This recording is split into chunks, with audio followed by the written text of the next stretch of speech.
Dear students, विज्ञान शिक्षण के अंतर्गत आज का हमारा टॉपिक है तत्वों का वर्गीकरण तथा आवर्त सारणी अर्थात classification of elements and periodic table. तो आवर्त सारणी क्या है ये आप सभी लोग पहले भी पढ़ चुके हैं। आवर्त सारणी तत्वों को उनकी संगत विशेषताओं के साथ एक सारणी के रूप में दर्शाने की व्यवस्था है। बात करते हैं हम तत्वों के वर्गीकरण की, यानी क्लासिफिकेशन ऑफ एलिमेंट्स। तो सबसे पहले हमारे मन में ये प्रश्न आता है कि तत्वों के वर्गीकरण की आवश्यकता क्यों पड़ी। आप लोगों ने पढ़ा है जीव विज्ञान में जंतु और वनस्पतियों का वर्गीकरण पढ़ा हुआ है। इस प्रकार से जंतुओं और वनस्पतियों को अलग अलग समूहों में बांट दिया गया है, जिससे हम प्रत्येक समूह के अलग अलग लक्षण और वर्गीकरण से उनके बारे में हम आसानी से जान जाते हैं और आसानी से उस समूह के सभी सदस्य, जितने भी सदस्य समूह के अंतर्गत आते हैं, सभी के बारे में हम आसानी से समझ लेते हैं। तो इसी प्रकार से तत्वों के वर्गीकरण की आवश्यकता भी महसूस हुई और 19वीं सदी के पहले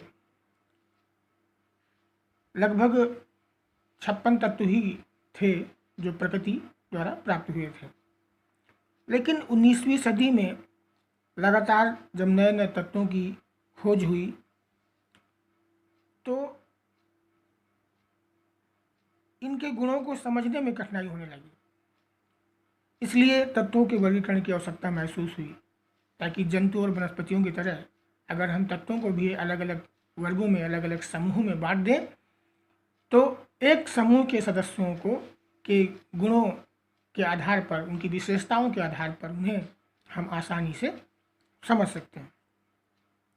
इसलिए इन तत्वों को एक निश्चित समूह में बांट दिया गया और इससे ये लाभ हुआ कि किसी एक समूह के तत्व को जानने से उस समूह के अन्य तत्वों के बारे में जानकारी आसानी से प्राप्त हो सके। तत्वों के विकास की अगर हम बात करें तो तत्वों का क्रमिक विकास धीरे धीरे हुआ। सबसे पहले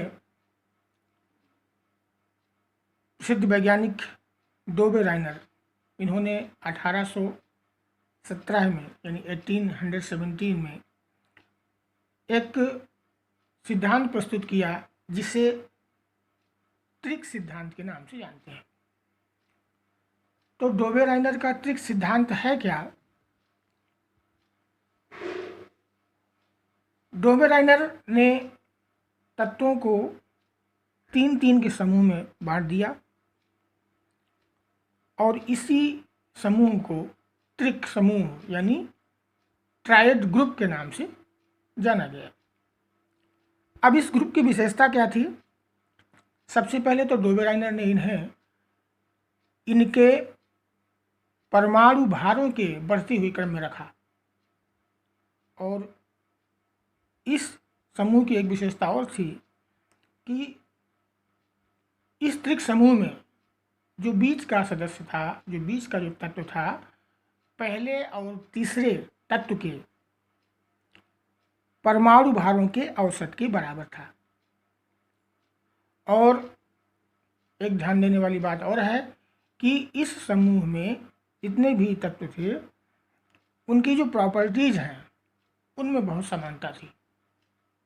हम इसको एक उदाहरण के माध्यम से समझेंगे। जैसे कि आप देख रहे हैं, हमने यहाँ पे लिया हुआ है लिथियम, सोडियम और पोटेशियम का एक त्रिक समूह है। तो अगर हम देखें तो लिथियम का जो परमाणु भार है वो है 7, सोडियम का है 23 और पोटेशियम का है 39। तो अगर हम लिथियम और पोटेशियम के परमाणु भारों को जोड़कर उनका औसत निकालें तो आएगा 23, जो कि सोडियम का परमाणु भार होता है। अब यहाँ पे आपको एक चीज़ और समझनी है। जैसे मैंने कहा था, इनकी जो प्रॉपर्टी होती है वो समान होती है। अगर हम इनकी वैलेंसी की बात करें तो लिथियम की और सोडियम और पोटेशियम तीनों की वैलेंसी +1 है। कितनी है? +1। और ये सभी क्या है? ये सभी मेटल्स हैं, बल्कि हम ये कहें कि ये एल्कली मेटल्स हैं। और इनका जो नेचर है, इनका जो हाइड्रोक्साइड नेचर है, वो कैसा होगा? वो बेसिक होगा।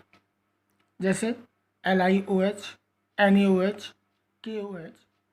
तो इस तरह से हमने यहाँ पे देखा कि इस त्रिक समूह में पहली विशेषता यह है कि बीच वाले तत्व का परमाणु भार अन्य दो तत्वों के परमाणु भारों के औसत के बराबर होता है तथा इनकी प्रॉपर्टीज में बहुत अधिक समानता होती है। इसी तरह अगर हम दूसरा एग्जाम्पल देखें तो वो है क्लोरीन, ब्रोमीन और आयोडीन। क्लोरीन का जो परमाणु भार है वो लगभग 35.5 है। ब्रोमीन का कहीं पे 80 मिलेगा, यहाँ पे 81.2 है।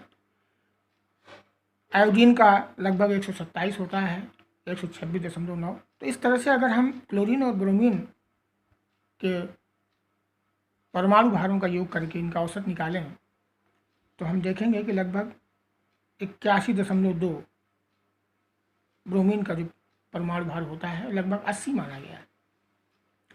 और यहाँ पे भी अगर इनकी हम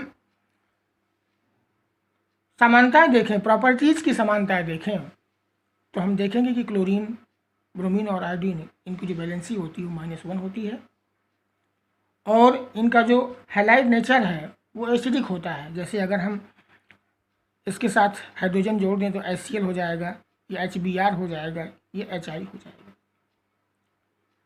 तो ये हमें ध्यान रखना है। तो डोबे-राइनर का त्रिक सिद्धांत क्या है? मैं पुनः एक बार आपको रिपीट कर देता हूँ कि डोबे-राइनर ने तत्वों को 3-3 के समूह में बांटा और उन्होंने ये कहा कि बीच का जो तत्व है का जो परमाणु भार है वो अन्य दो तत्वों के परमाणु भारों के औसत के बराबर होता है। तो ये था डोबे-राइनर का त्रिक सिद्धांत। लेकिन डोबे-राइनर के त्रिक सिद्धांत को पूर्ण रूप से सफलता नहीं मिली। क्यों सफलता नहीं मिली? क्योंकि सभी तत्वों को त्रिक समूह में नहीं रखा जा सकता। केवल 3 या 4 ही ग्रुप समूह ऐसे हैं, 3 ही 4 समूह ऐसे हैं जिनको हम इस नियम का पालन करता हुआ देख सकते हैं। इसके अतिरिक्त ये जो त्रिक समूह है ये आगे लागू नहीं होता है। अतः इस कारण से जो डोबे-राइनर का त्रिक सिद्धांत है वो पूर्ण रूप से सफल नहीं होगा। तत्वों के वर्गीकरण का जो अगला सिद्धांत है वो है न्यूलैंड लॉ ऑफ ऑक्टेट, जिसे हम कहते हैं न्यूलैंड का अष्टक सिद्धांत। तो न्यूलैंड का अष्टक सिद्धांत क्या है?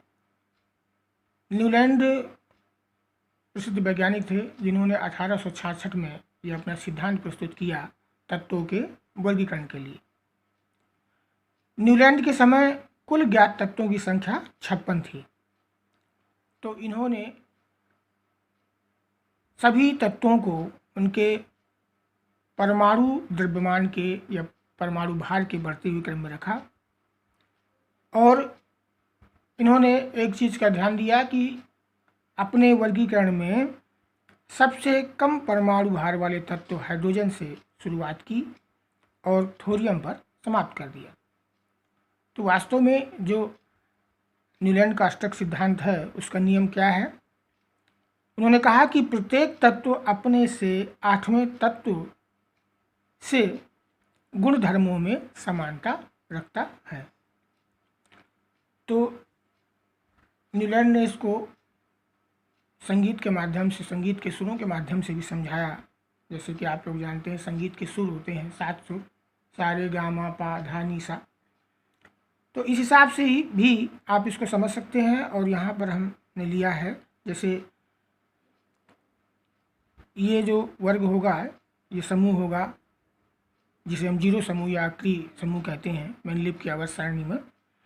और यहाँ से लिथियम से अगर हम काउंट करें तो 1 2 3 4 5 6 7 और 8वां जो सोडियम आया वो फिर जो है इसी समूह के पास आ गया। यानी कहने का मतलब ये है कि उसने ये कहा कि प्रत्येक तत्व अपने से 8वें तत्व के समान गुणधर्म रखता है। तो इस हिसाब से हम देखें तो लिथियम और सोडियम के जो गुणधर्म होंगे वो समान होंगे, क्योंकि लिथियम से जो सोडियम है वो 8वें स्थान पर होता है। तो इसी तरह अगर संगीत के शुरू को देखें तो सा रे गा मा पा धा नी, और इसके बाद पुनः जब हम दोहराएंगे तो फिर हम सा पर आ जाएंगे। तो कहने का अर्थ ये है कि सा और ये सा दोनों एक समान होंगे। तो न्यूलैंड का अष्टक नियम ये कहता है कि प्रत्येक तत्व अपने से 8वें तत्व से समान गुणधर्म रखता है। लेकिन न्यूलैंड के अष्टक नियम को भी इतनी सफलता प्राप्त नहीं हुई और इसमें भी कुछ कमियां थीं। वो कमियां ये थी कि न्यूलैंड का जो अष्टक नियम है वो केवल कैल्शियम तक ही लागू होता है, कैल्शियम तक लागू होता है और कैल्शियम के बाद न्यूलैंड का अष्टक सिद्धांत काम नहीं करता है। दूसरी बात यह है कि न्यूलैंड के अनुसार प्रकृति में केवल 56 तत्व हैं। न्यूलैंड ने उस समय जो ज्ञात तत्व हैं उन्हीं को माना और उन्हीं को वर्गीकरण करने का प्रयास किया, लेकिन बाद में और कई तत्वों की खोज भी हुई। उस संबंध में न्यूलैंड ने कोई भी नियम नहीं दिया, ना उन्होंने अपने वर्गीकरण में उन तत्वों के लिए कोई जगह रखी। इसलिए न्यूलैंड का नियम भी उपयोगी सिद्ध नहीं हुआ। इसी क्रम में आगे हम अगले वीडियो में हम बात करेंगे मेंडलीव की आवर्त सारणी। तो आशा है कि डोबेराइनर का अष्टक सिद्धांत और न्यूलैंड का अष्टक सिद्धांत आप लोगों को समझ में आया होगा। अब आगे हम लोग चर्चा करेंगे मेंडलीव की आवर्त सारणी तथा आधुनिक आवर्त सारणी। ओके, तो मिलते हैं अगले वीडियो में। Thank you.